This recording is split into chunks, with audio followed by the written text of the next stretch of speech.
Alright guys, I think we've all finished the Archon Quest by now, and I think we can all agree on the fact that this is by far the worst story quest in the entire game. It's not even close, bro. Like, this has to be the corniest shit I have ever seen in all of my years of playing Genshin. Now, to make it clear, we're only going to talk about Nefer's story quest in this video and not the Archon Quest as a whole. So, without wasting any time, let's get right into it and let's talk about why this quest is so bad and what they should have done to make it better.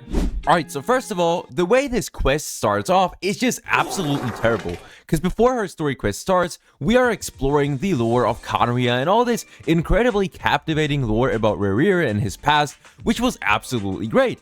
I was so immersed into this section of the Archon Quest, and then all of a sudden, we get dragged into this fucking desert just to learn some useless nonsense about Nefer that has nothing to do with the actual Archon Quest. But anyway, it starts off by Nefer explaining what is going on and promising to get us out of there. So then we get to the next section of her story quest, and this is where it slowly starts to get really uncomfortable. We visit the place that she used to live in and we get to see some interactions that she used to have with her dad when she was a kid. Her dad tells her that at some point he promises to get them out of the desert so that they can live in a better place with better circumstances. After that, we go to this professor in the academy. She asks this professor a few questions, and it turns out Sumeru City is basically racist because they think that everyone who's from the desert is much less intelligent compared to them, which is why Nefer received way easier tasks compared to all the other students. And then we spent like 20 minutes wasting time on doing the exact same thing we already did with Rerir, except that this time we only get to learn about some boring NPC lore that no one cares about. The only important part about this section is when she finds the letter of her dad and finds out that he apparently lied to her about everything, which he didn't even do. We can literally see in that letter that he was desperate and he tried his best to help his tribe and his daughter. But just because they fooled him and her dad wasn't as intelligent as her, she gets mad at him and starts acting like her dad is some kind of supervillain, even though he literally tried to help them. You liar. You lied about everything. And who fell for it? Just me, by the looks of it. Which makes you a pathetic liar. You weren't even any good at it. I think I'll take over from here. Let me show you how it's done.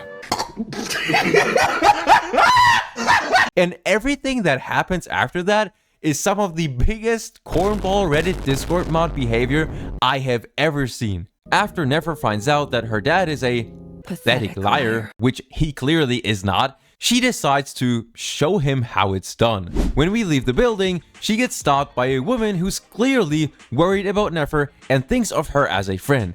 And for absolutely no reason, Nefer lies to her about the value of the incense and says this. Don't forget me, okay? I mean, we're more than just classmates, right? We're friends. Yeah, I'll remember you. I lied again. That incense is worth a fortune, and it's a rare find even in those ruins. And as for remembering her, I have far too much to do when I get back. No time to reminisce. I'll be lucky if I even make it through this alive. But either way, I expect I'll forget you pretty quickly. But I feel like some of us should be slaves again. I'm sorry, but the way Nefer is acting there is so unnatural and so cringe, it just makes her look like an absolute cornball. Bro, this reminds me of these people in college who always be acting like they're Ayano Koji or something. And the worst part about this is, it just keeps getting worse with each dialogue. Because after we leave the building, we go back to the desert where we stumble upon a group of fighters from a different tribe and decide to make a deal with them. But of course, you guessed it, she lied once again and had to say the cringiest line I have ever heard. Wow. All it took was a few words and I've got him wrapped around my finger. What an amazing feeling. Dude, she's acting like a 5-year-old kid who just realized you can lie to people instead of just telling the truth. And then like not even 5 seconds later, she says this. You see, Dad? Lying is easy when you know how. People will believe anything. Oh my god! I don't get why she's constantly so mad at her dad when all he did was literally provide for her and give her hope while genuinely trying to save his people at the same time. Like, what else is he supposed to do? Her dad did the best possible thing he could have done in his situation, and even if not, he still tried his best. Yet somehow, she fails to understand that even though she constantly portrays herself as a genius who understands everything and everyone perfectly. And I'm saying this as someone who pulled for her and her weapon. Don't get me wrong, I really like intimidating and evil characters, but she's not intimidating and she's not evil either. She's just acting like an annoying Discord mod that nobody likes. And to prove this even further, let me show you guys the cutscene that we've all been waiting for.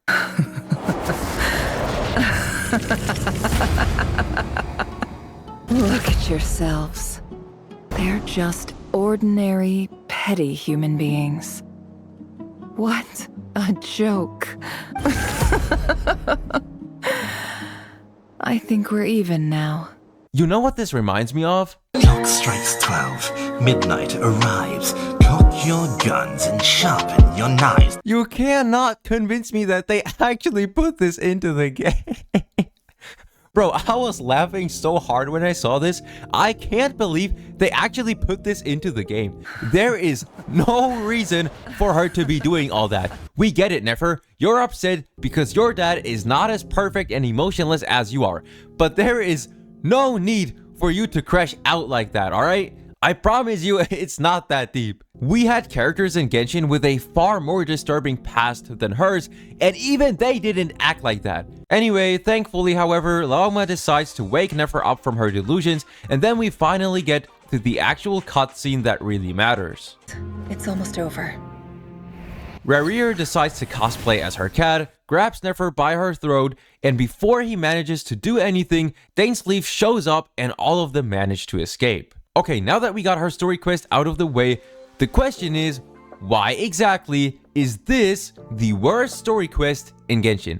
We already talked about how corny this quest is, but that doesn't necessarily mean it's a bad quest, so what exactly is it? Well, there's a lot of different factors that goes into this, so we're only going to talk about the most important ones. First, the fun factor. This quest is not fun in any way whatsoever. The entire quest consisted of nothing but dialogues. There was not a single combat encounter or puzzle or anything. And on top of that, we also had to do this right after finishing the previous part of the Archon Quest, which means that after like hours of already playing the Archon Quest, we're getting locked into another quest that we have to finish in order for us to progress. You can say whatever you want, but this quest should have been a completely separate thing. I don't get why they have to force us to play this just so we can continue the Archon Quest. I'm playing the Archon Quest to learn about Rerir and not about Nefer's past. If I wanted to learn something about Nefer, I would have chose to play her story quest and not the Archon Quest. This part of the Archon Quest is not connected to the lore in any way. And that aside, if it was a separate quest, they could have done so much more and they could have been so much more creative with this. They could have done a story quest about her connection to Laoma or how she became a businesswoman, like all these different things. But for some reason, they just had to combine it with the Archon Quest. So in terms of how engaging this quest was, we'll give it a 0. But now let's talk more about Nefer as a character because this one is really important. I said it before and I'll say it again. I feel like Hoyoverse was trying way too hard to make her look like something she's not. If their goal was to get people to like Nefer more as a character, they failed. If anything, people who previously liked her probably like her less now compared to how much they liked her before.